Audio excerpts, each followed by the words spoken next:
I'll start today. We've been working really hard to look into the Bible to see if what we're doing is in alignment with that, especially in real estate investing, like looking at doing the work even when it's hard, right? And so in Proverbs 14:23, it says, all hard work brings a profit, but mere talk leads only to poverty. So what I hear when I hear that is just that we have to take action and activate. And Darren and I have taken a ton of action. And of course, it has not always been the right steps. We have made tons of mistakes. But I think if you're not making mistakes and failing, you're not trying hard enough. So just think about that. And then the plans of the diligent surely lead to abundance, but everyone who is hasty comes only to poverty. When I hear that, I know for me personally, I'm really trying to get organized in our home and in our business. And to me, that's being diligent, right? And so just trying to have your plan, activate your plan as much as you can. But I'll have to tell you guys, when we started investing, we had no plan, right? We were just willing to take action. And by we, it started off as me. Darren was much more the brake, but now he's much less the brake now that we're further down in our process. And then in Galatians 6:9, it says, let us not become weary in doing good, for at the proper time, we will reap harvest if we do not give up. So again, it's just a reminder to keep going. All right. So part of wise investing is knowing your numbers. A couple more, biblical verses that kind of support that. Luke 14:28-30. Suppose one of you wants to build a tower. Won't you first sit down and estimate the cost to see if you have enough money to complete it, right? If you want to get into real estate investing, you need to know your numbers and your costs and everything that goes into it. Or Ecclesiastes 11:6. Sow your seed in the morning and the evening, let your hands not be idle, for you do not know which will succeed, whether this or that, whether both will do equal as well. Again, just putting your faith in God and trusting in the outcome. And then Proverbs 24:3-4, by wisdom a house is built, and through understanding it is established. Through knowledge its rooms are filled with rare and beautiful treasures. From the last class, we talked a little bit on what financial freedom would mean to you and your family. And so remember, financial freedom is when your income from your investments are covering your monthly or annual spend, right? So think your mortgage, your groceries, whatever your standard bills are. And so I just wanted us to get all in that kind of dreamy space of what this could look like, so that we're able to see that the work that we're asked to do, we're willing to do. So what are your top 3 things that financial freedom would mean for you, your family, your relationship with the Lord, your purpose? What would that mean for you? I know I'll start. Something that I feel really curious about as a new Christian is if we had freedom of time and money, how much more could we live on purpose? So when we feel called to teach in this space and get our brains on paper, that's a big curiosity I have. I'm not sure I have my purpose all figured out. I feel like I'm starting to see some of that shift, but I'm really, really curious about that. And for us, it's allowed us the ability, so we're homeschooling next year, mixed with a co-op, but I feel like it's allowed us to feel like we have that ability to bring our kids home, which we feel really excited about. So stick them in the chat, or if anybody would love to share, I would love. You know what I think is so cool, guys? Like when I'm just like learning about the Bible and stuff, but like so much of what I learned in business, right? Because what they teach you in business is the more people you help get what they want, the more you get what you want, right? Which is a pretty standard business principle. But if you look in the Bible, that's such the encouragement too, is how do we help more people kind of one at a time? And so I love that. Encourage others, share what we know, right? Darren and I are by no means the best at this, but we're trying to help you guys. Anybody else? Okay. So I'm going to do a quick refresher. Some of you were on the last call, some of you weren't. So quick overview, a subject to deal, because you're going to need to have this fresh in your brain to move forward, is where let's say you're the buyer, you take over the seller's mortgage. So Ruben's going to sell me his house. He's got a $3,000 a month mortgage. I'm going to own the house. He's going to have the mortgage stay in his name, but I'm going to be making the payments. Okay. So that is a subject to, and watch the first one on, you're like, wait, why would anyone want to do that? Well, there's a lot of reasons why. That's in part 1. Watch the replay. It's in the school. Then the owner carry, that is where the seller is your bank. So Ruben owns his house in cash. He's sick of tenants and toilets and turnover. He's going to say, Darren and Aaron, you can buy my house. Here's our terms. And we're going to talk about the terms of the mortgage. We're going to pay him this interest. If we pay a down payment, it's this. How long is the mortgage? All of those things. Okay, so we're going to make payments directly to the seller. They are our bank. And then a wrap is a combination of both. So let's say Ruben has a mortgage, but he has quite a bit of equity. So we're going to do a wrap and we're going to do an owner carry on top of the subject to. So we subject to his mortgage at whatever his current mortgage is. And then let's say he has $100,000 in equity. Then we come up with terms for that and we make one full payment. So maybe that's how we get to the full $3,000. Then in that scenario, we're paying Ruben, he's paying the mortgage, and he's earning the income from his owner carry piece. So that's specifically what we're talking about in this class. These are the kind of deals that you can get with low or no money down, right? Because when you go to a traditional bank, investment loans start at 20%, right? Higher that they go, even in the DSCR space, which is a very specified product. So obviously, before you get into any sort of real estate deal, analyzing the numbers to make sure that it's something that makes sense for you. If it's a property you're looking at purchasing, you're going to need to know your estimated rent that property can bring in, whether that's short-term rental, long-term rental, whatever that looks like. Your monthly mortgage payment, principal and interest. Property and taxes would be separate, especially if you're doing an owner carrier or creative financing like this. Homeowners insurance. If you're paying a property manager, what are the average property management fees in your area? Maintenance and repairs, vacancy rate, your cap rate. Again, that was in our last class on the cap rate, cash flow, and ROI. And I'll get into some of these more in detail. If you're like cap rate, NOI, we're going to do a brief overview today, guys, but we did do Investor Math 101. I think it's kind of fast. It's probably a class that we need to redo and slow down a little bit and have some workshop time, but you can pause it on the replay and take the time. We'll look at getting you probably a better, more cohesive class there, but it's just going to break down all of that basic math, and every investor is going to have a different way to analyze. So this kind of gives you all of the avenues so you can decide which 2 or 3 work for you. Darren and I are almost always cash. It's just cash flow, right? What is that? And is there cash flow is where we're at in our business, but we would still buy a house all day, every day for 0% down if it broke even all day. Because you got to remember there's depreciation, you've got tax benefits, you're paying, you're earning equity, your mortgage is going down, right? So like all day, every day, we would do that deal. I'd buy 100 houses that break even if we could find them. So go ahead and take a peek at that. That's in the class. Okay, so for long-term rental, we want to give you guys some really, practical tools here so you can go start figuring this out. Because let's say you guys get connected with a seller, right? Because we're going to tell you to find the seller before you worry about evaluating the deal. When I started a call for sale by owners, when I started in real estate, I would look at the house and research it and do all of this stuff to have nobody call me back. So you're going to find your seller, then you're going to work backwards here. And I'm going to tell you the statistics. You're going to have up to 10 phone calls to even get to the point of having a deal. So don't worry about knowing anything about the house, just find the seller. But if you're in a deal or you've got a negotiation going, here's where you're going to start figuring out your number. So you can find your estimated rent, long-term rent on Zillow. They have a Zestimate now, like a rent Zestimate that's super helpful. And then also Rentometer is another great way for long-term rent. So I thought we could do a little quick, let's learn how to do it together real quick. So everybody head to Zillow and just type in where you live and then put in the chat how much your house would rent for, whether you own it or you rent it. Okay, does everyone see the rent estimate? Any questions on how to find it? I just want you guys to be proficient.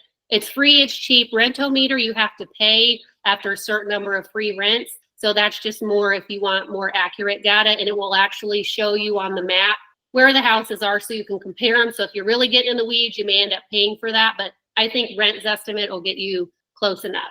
Questions there? Okay, and then short-term rentals, if you're looking at a property for a short-term rental, as far as rental analysis, there's a couple of good sources. STR Insights is a newer website that has really good info on areas, especially if you're looking outside your immediate area. If you're shopping a wide open area, it's better at identifying neighborhoods versus specific houses. AirDNA has been around for a long time. They're kind of the Zillow, I guess you could say, of Airbnb data. And then Airbnb we use that quite a bit. Just as far as if you're looking at a house in a specific area, looking at existing Airbnbs, find something comparable, same bed, same baths, geographic area, and just looking what their average nightly rent is, occupancy rate, things like that is a really good source as well. Yeah, we definitely use, and guys, Airbnb is free. We have not had, has anyone had awesome luck on AirDNA? We just haven't. Like, I just think that it just can't dig into all of the crevices of what we need to know, the area, the beds, the condition, right? Because what we're really finding in short-term rental space, as it gets more competitive, your decor really matters. Your amenities really matter. Like we have someone refurbishing a couple of our Colorado Airbnbs right now and just doing a facelift on the kind of dated decor. So Airbnb is free and it's your best tool. So if you've got a short-term rental that you've negotiated, because guys, I got to tell you, there are massive amounts of people who have bought Airbnbs in the height of this market in that 2022 time, who now, because rents are going down, they haven't really learned how to manage, or their management company isn't doing well, they're in the red. So there are absolute opportunities in this space for you to pick up something. I would think on a subject too. I bet a lot of people do not have a lot of equity, or you wrap just that little bit because they just can't sell the house, right? So I think there's a ton of opportunities if you're in a high short-term rental space. Okay, I'll go into monthly mortgage payment. I love a mortgage calculator. I am a mortgage calculator nut. I don't know why, I just like it. So we're actually gonna do one today together. So when we think about your monthly mortgage payment, the big thing that we've got to think about here is, does our rent cover the deal we're trying to find, whether it's long-term, short-term, mid-term? That's the main question that we have to ask. Because again, if we're getting into a really low or no money down house, for us, and this is us, as long as it breaks even, we're probably in, and we self-manage. So that would be good for us. That might not be good for you. So in your subject too, so for example, if Ruben's mortgage is $3,500, but his house is only going to rent for $3,000, even if he would sell to us subject to, I don't know if I want to get into $500 a month to own a house for low down, right? So the math has to make sense. So on a subject to, just ask them for a mortgage statement, guys. What do they owe? Have them black out their account number. It probably comes that way anyways on their mortgage statement. And then on your owner carry, you're just going to plug in the amount that you've agreed upon to analyze and come up with your own owner financing numbers. And then wrap, again, you're almost running two mortgage payments, right? You're running the one that they already have and whatever you've negotiated in an owner carry. So this is a super, super important piece of the puzzle. And like, if you're shopping out of state in South Carolina, for example, rates for your property insurance are way higher as an investor. So you got to make sure that you think about that and you really understand what your payment is. And so I'm going to have us do another exercise here because I think it's important. So if you guys can all go to bankrate.com, that's probably one of my favorite ones. And let's just figure out a mortgage calculator payment together. So take the house that you're in, and I want you to enter what you paid for it, what you put down, but I want you to choose a 7% interest rate, because I'm probably going to make you guys feel all warm and fuzzy inside, because most of you probably have a better rate than that, on a 30-year term, and figure out what your payment would be, and then stick that in the comments, because we really got to get proficient at using a mortgage calculator. And then for fun, how much money are you not paying if your interest rate's lower than 7%? And it generally doesn't have very accurate tax information in there, so you'd have to put your own taxes in. I'll just share this for you guys. You should be seeing this. I just really like this one because it gives you your principal and interest, and then you can adjust the taxes and insurance.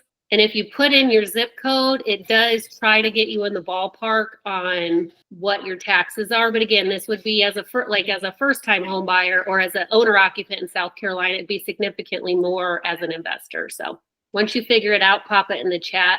Oh yeah, okay, Miranda, yep. Does everyone understand how to manipulate this? This should be your favorite. I geek out on a mortgage calculator. We've got a meeting tomorrow to talk about, actually 2 meetings now, to talk to unique people about unique situations. And I think having a mortgage calculator handy is super important. Anyone have any questions on how to run a mortgage calculator? I really want everybody to be proficient. This is also, there's quite a few realtors on the call. Super helpful if you can do some basic math so they don't always have to go back to the lender. I always say this is Aaron math or Darren math. Talk to your lender, but to get them in a ballpark, right? So they can be in decision-making mode.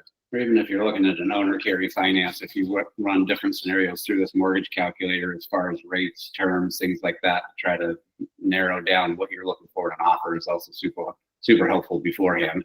And you guys, I think tomorrow what I'm going to try, so I just found a lady that I got a meeting. This was on a group, one of these groups that I told you. She's in desperate need to unload a short-term rental in Texas. I don't know, he doesn't know about this yet, FYI. That's how we work. But she said, I'm open to subject to owner carry, all of these things. So I said, hey, I'll take a meeting with you. But if you put this up on your meeting and you can run numbers together, right, and get them to buy in that this has to work for both parties, right? When they can see the math manipulating, it can really help the situation and make it more concrete. So I'll let you know how either one of these meetings go next month. Thanks. Yeah. He doesn't know it's happening This is tomorrow. kind of like how we ended up with the dog. This is how we ended up with the dog. I say something dumb and then here we go. Okay, questions on the mortgage calculator. Okay, have this, bookmark it, guys. I think this is the easiest one. I want you guys to really, really know this. Okay, sorry, let me get back here. Okay, we went through all of this. Oops, sorry, I gotta share the screen again. Sorry. So taxes, everybody's favorite subject, property taxes. Obviously, taxes can significantly impact your cash flow, and knowing the rules in your state is very important, or a state that you're shopping in.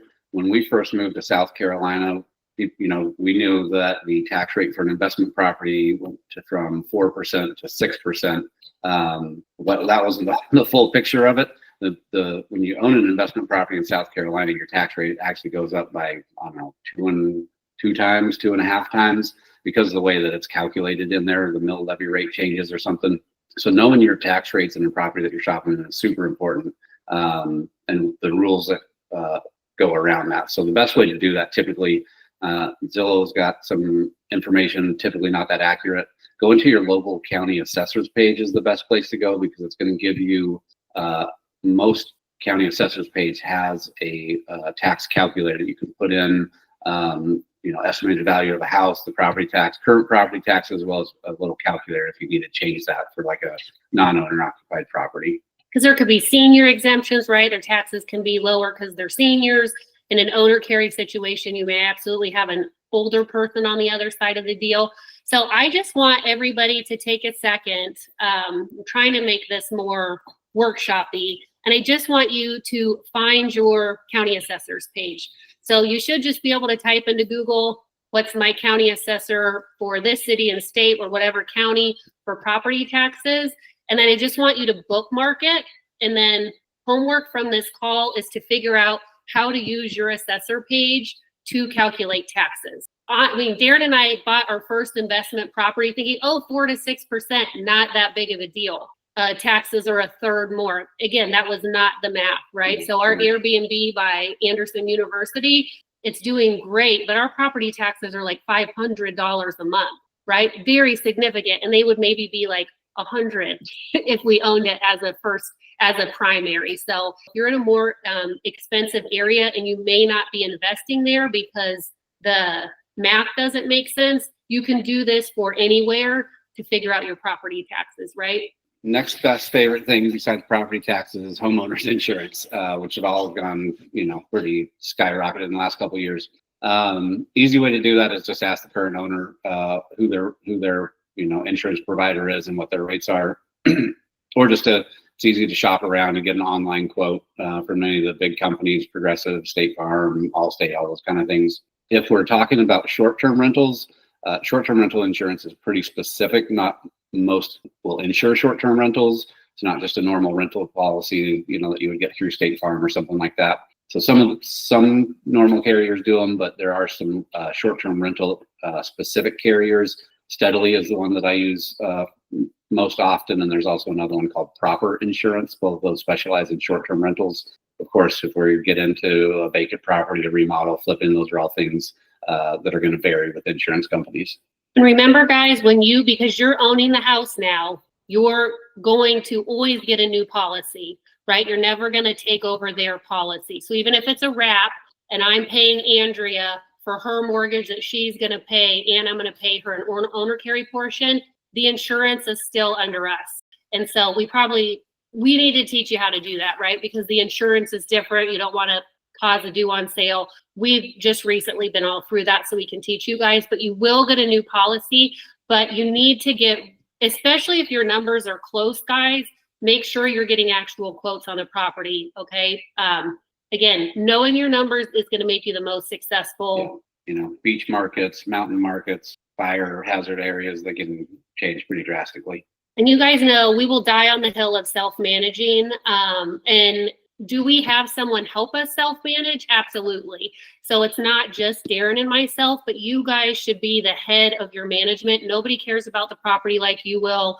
Nobody's going to take care of it like you will. And so, but if you're going to hire a property manager, that's got to be an additional cost that affects your cash, okay, and your return. And so here's some estimates of what to expect for property management fees. So 8 to 12% for long-term rent is pretty general, and 10 to 50% for short-term rentals. Call local managers in the area. Darren and I have, how many property managers have we had? Maybe like 3 or 4 before we just decided we're out.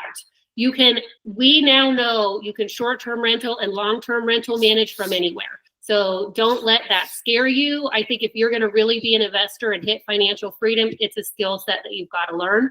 I've never had a good experience with a property manager ever. They just don't care, right? Or you get this you get this house back in this condition that you're like, oh my gosh, I basically have to flip this house, right? Instead of staying on top of maintenance. So highly recommend it. Our numbers, and if you've been at one of our short-term rental classes, we're about where we stand, because everyone on social media is going to tell you they're making jillions of dollars, right? Our real math, and we feel like we steward ours really well, is about 25% profit, okay? So if you're paying 10 to 50% for someone to manage, do you see why these people are wanting to exit short-term rentals? Know about property management, learn from us. We'd love to help you. We've got a class on I think this might be the best class we've done so far, is short-term rental self-management. Take a peek. So, and then some of the expenses going into a rental property, maintenance and repairs is something to always keep in mind. You all live in a house, you know how much maintenance there is and things that break all the time. Rental properties are probably even more so. There are kind of 2 numbers. There's a 1% rule that people use, setting aside the 1% of the property value each year for maintenance and repairs. Go ahead. So a $200,000 property, set aside $2,000 a year for maintenance repairs, or $167 a month. And then the other number, kind of generally what I've always used it is 10% of your gross rents. So if it's a $1,500 a month income, setting aside $150 a month. And that's obviously, the house, you bought it, hopefully you've had it inspected. Knowing major components, furnaces, roofs, things like that are more important to this budget rather than, the wash machine or oven that might go out or things like that are less expensive. But knowing major components and making sure you have those budgeted for. Questions on maintenance. This holds pretty true to what we see across all of our properties. And then vacancy rate, pretty standard. Vacancy rate for most long-term rentals is 5 to 10%. You can find vacancy rates typically in your area. If you're in a college town, high rental demand, that might change a little bit, but 5 to 10% is pretty standard. And so just budgeting, when you have a turnover, expecting them to be vacant for a month or so in between tenants, and making sure that you've got the income covered for you. And so in the example, you'll see, if we took that $1,500 per month rent at a 5% vacancy rate, to work that backwards, times it by 12 to get your annual rent, and then your annual rent times that 5% leads to a $900 loss to vacancy. So again, when you're figuring out that break-even number, does your break-even number, if you're looking at a 0% down house, does that include your vacancy and your maintenance? Does it not? Those are all things that you guys have to decide for your own personal journey, what makes sense.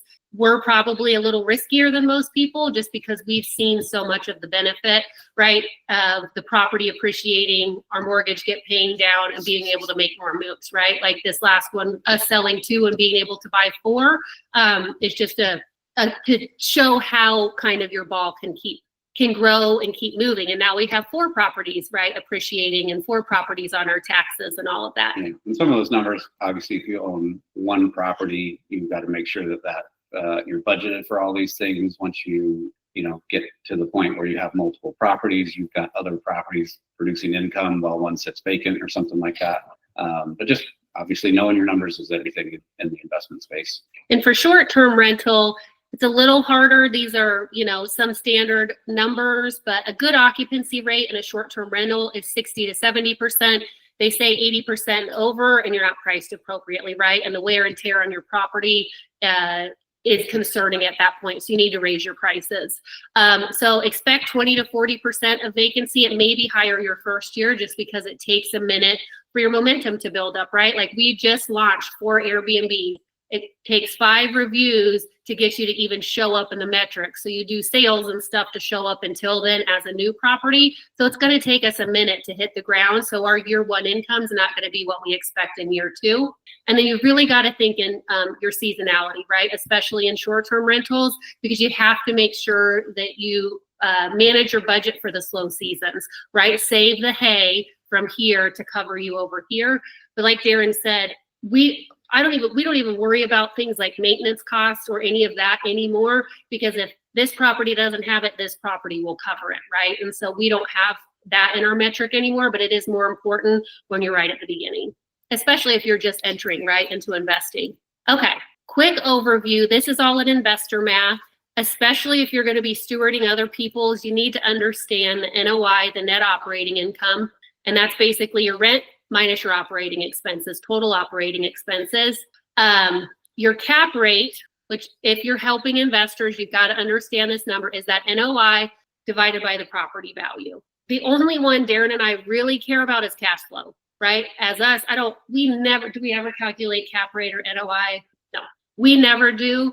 Every once in a while, we'll look at an ROI, return on investment. That's your annual cash flow divided by your total investment, just to see how they're stacking up. But cash flows are number 1, guys. Your income minus your expenses, period. It's the easiest math to do, right? We want a cash flow. So at this point, our goal is a minimum net profit of $1,000 a month, or it's not a deal for us. Unless we're buying it with no money, then our net profit needs to be 0 and we would still enter.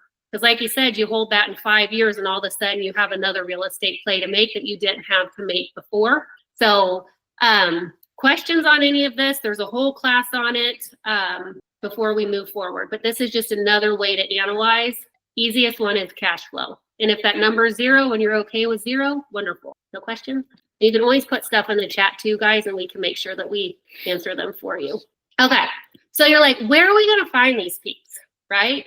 We're going to talk about a lot of different ways. And we've done most of these. We have not done expired listings yet, which I think is super interesting. But if you don't follow Pace Morby, follow him. He is the subject to guru.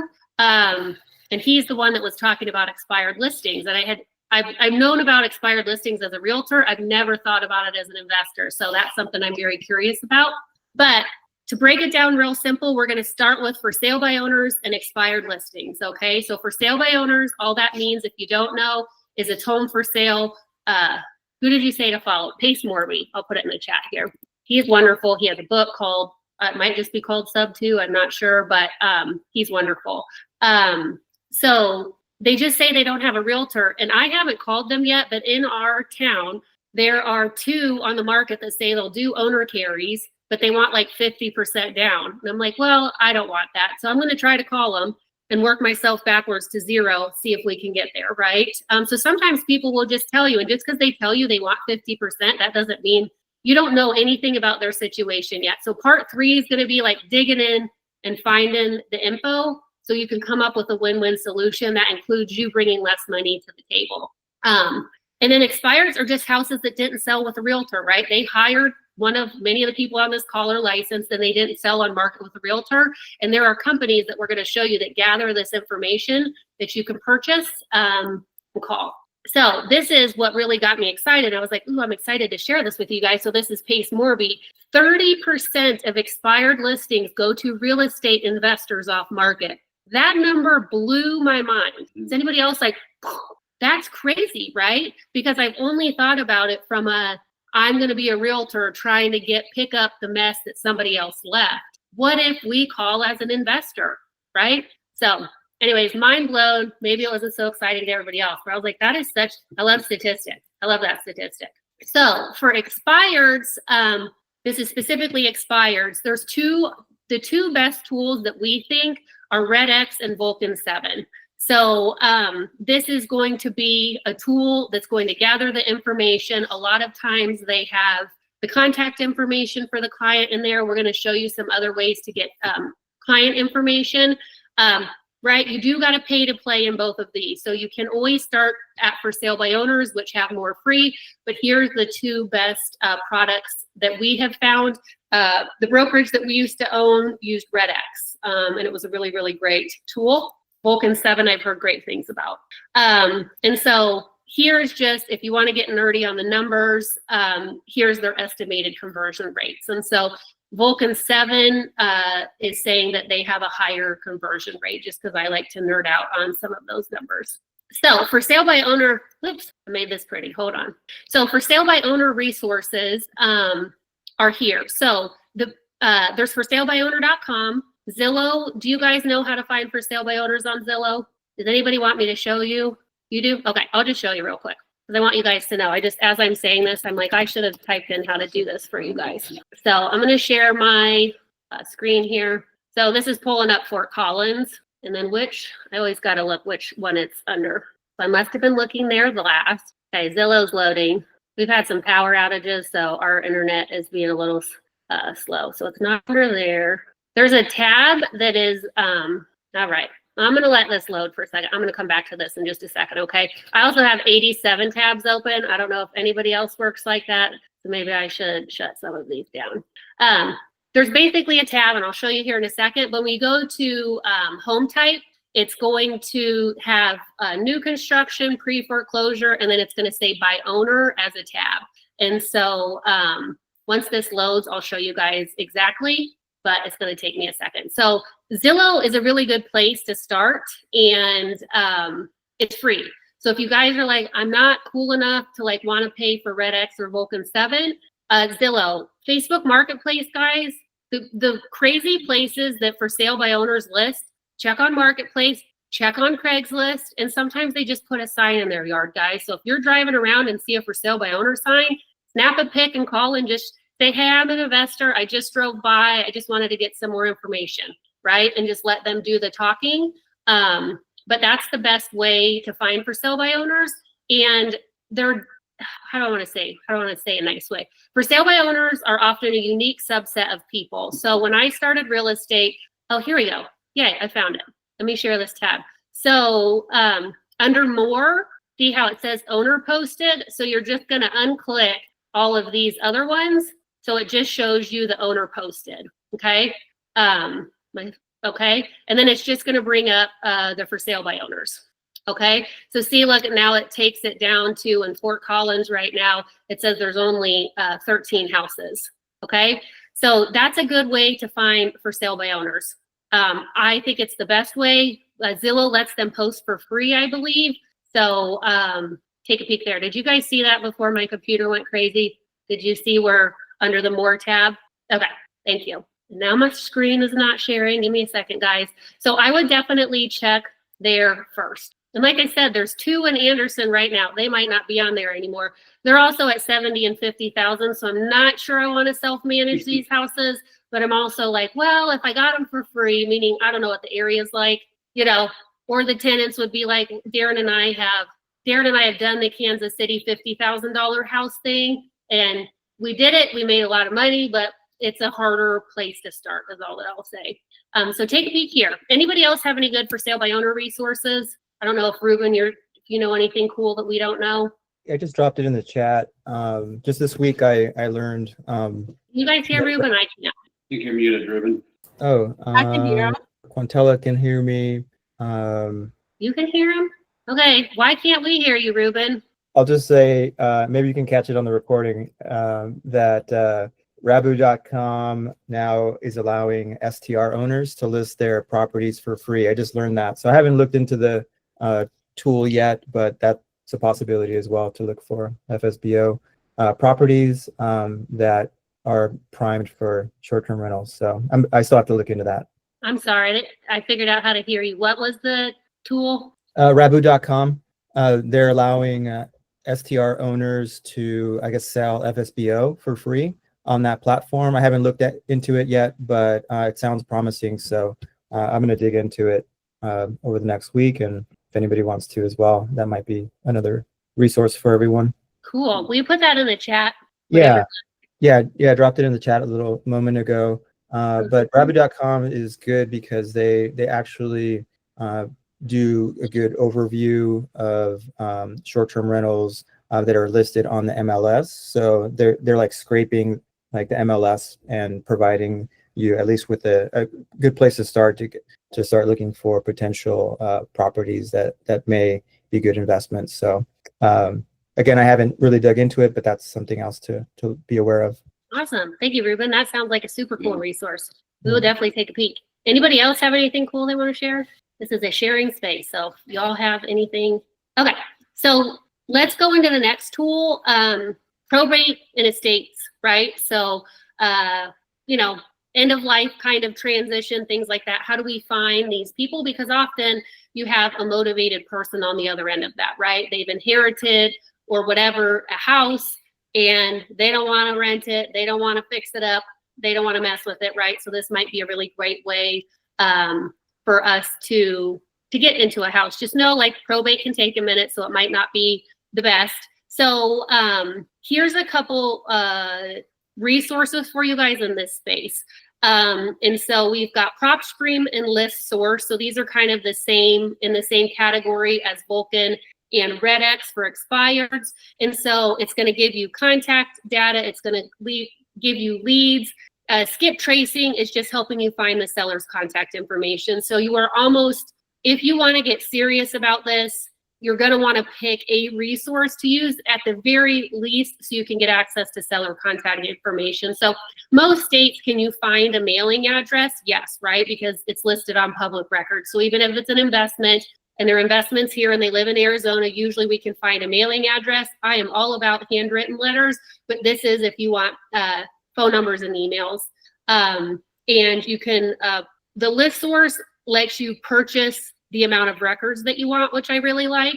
And so here's just two more resources for you guys to just kind of try to speed up the looking for this. You can do all of this for free if you're willing to do all of the work, right? And put in the time. And I love metrics. And so here's cold call metrics, right? So for every 1,000 cold calls, you're going to make about a 5 to 10% contract rate. So 50 to 100 contacts. Generally, contacts to appointments is another about 5 to 10%, right? So your 50 to 100 turns into 5 to 10 appointments. Your 5 to 10 appointments generally leads to 2 to 5 signed contracts. And then depending on your closing rate and how well you vetted, 1 to 2 closings at a minimum, I think that you could get that closer to 100%.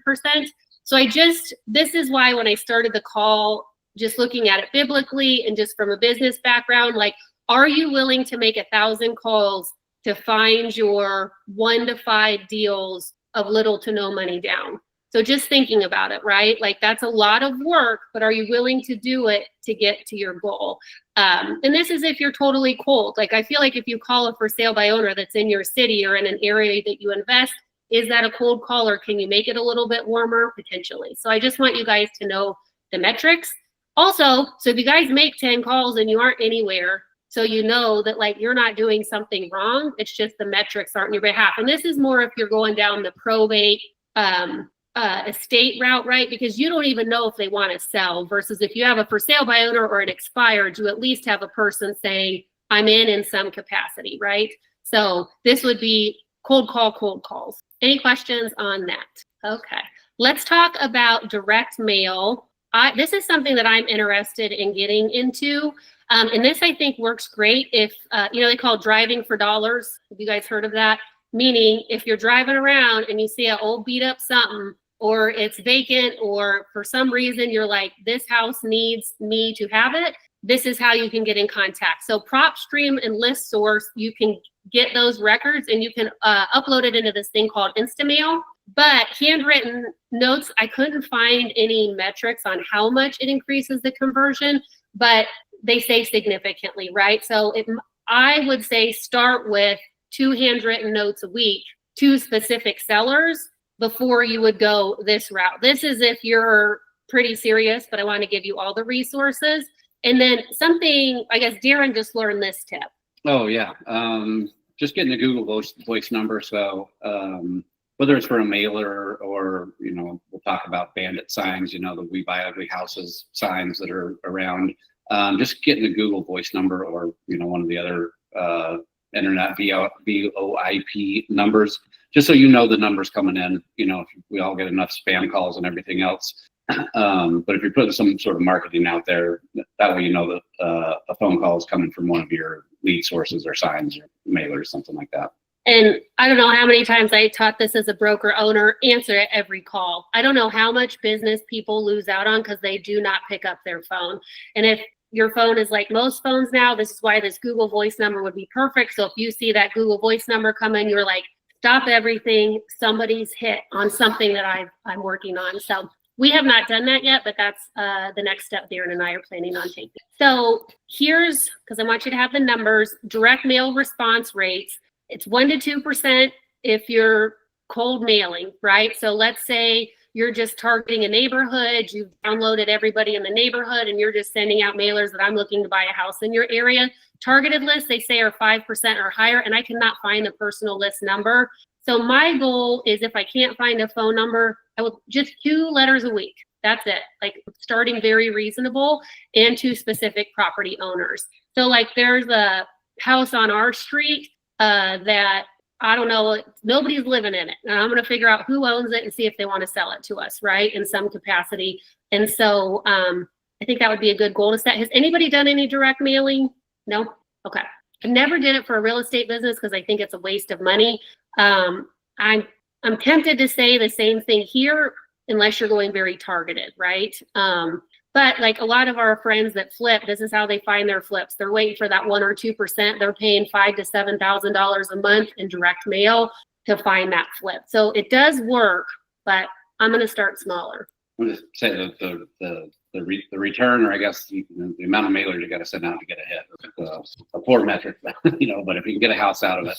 But it's like some realtors are Zillow realtors, right? They're on a Zillow team. They're meeting people that you don't know. That's not how we've ever done business. So I want everybody on this call, everybody does business differently. Some people may feel more comfortable in that super cold space. So just so you have it.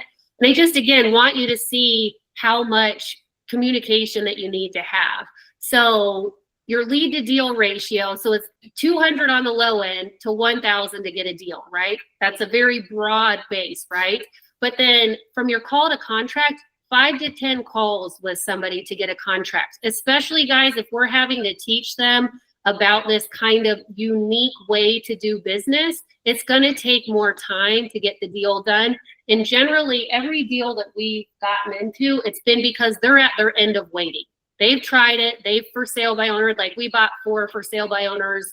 We flew out to Kansas City, drove around, found a yard sign, called the guy. He had 4 houses for sale by owner. We bundled them all up and bought them 10% down owner carry. We got 4 houses for $200,000 and had to bring 20 to the table, right? And it was just talking to him, and he was done trying, right? So usually these people they've tried, right? They've tried MLS or they've tried for sale by owner, and they're just ready to be done.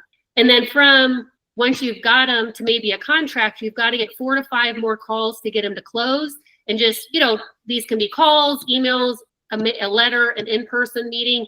But just remember, and a lot of us are realtors on here, but it takes a lot of touches to build trust to get a deal. So don't if you've got a deal, a person, and you've only called them once, remember, you need 5 to 10 calls just to get them into that contract position, right? Or 5 to 10 touches. So just so you guys kind of are starting to wrap your head around This is why it's work worth doing, but I just want you to see what kind of commitment. And so if you are doing the work and you're not seeing the results yet, it may just because you haven't done it enough, right?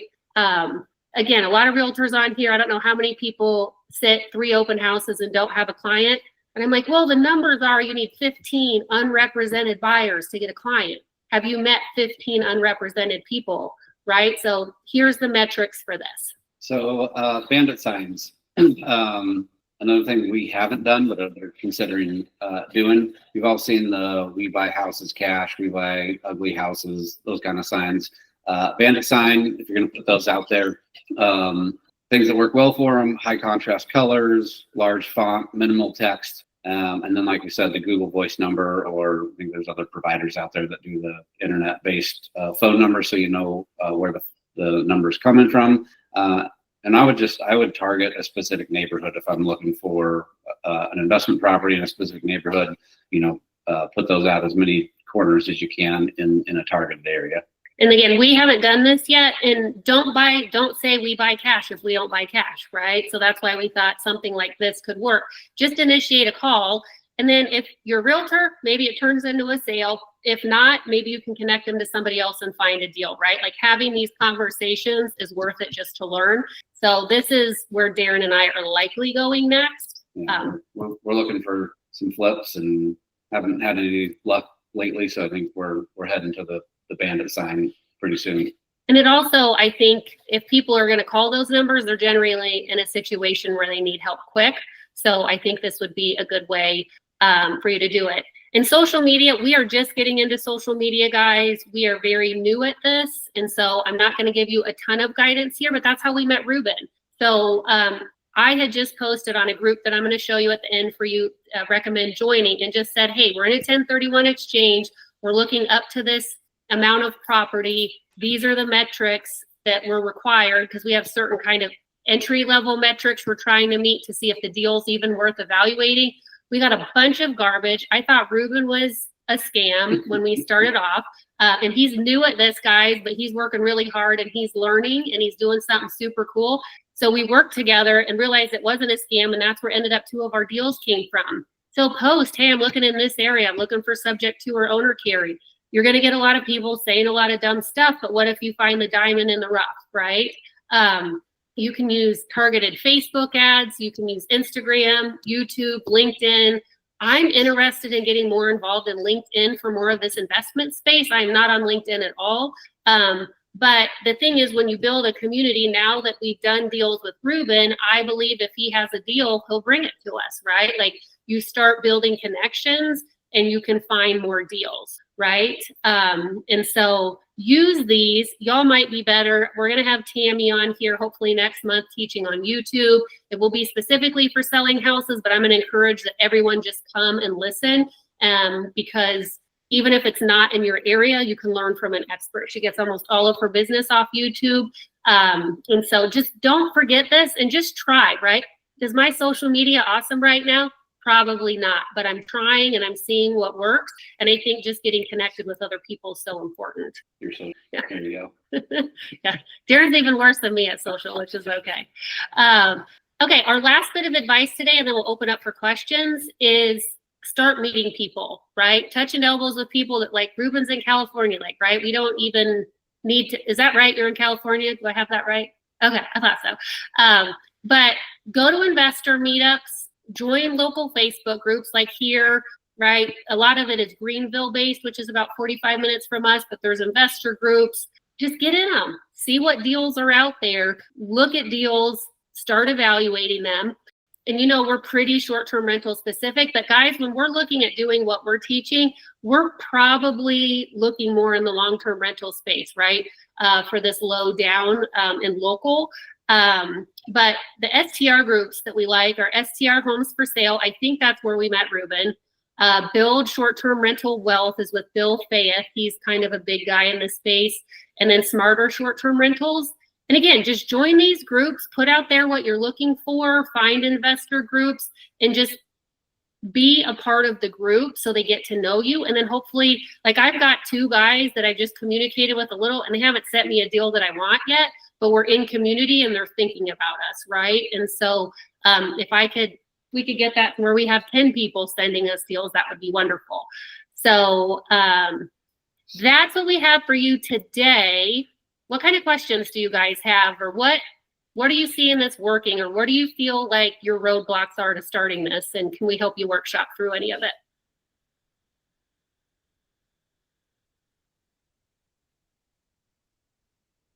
How about what first step, now that you've learned about this creative finance and now you know how to find them? Hey, Martavius. Hello. How are you, friend? Hold on 1 second. I can't really hear you. Let me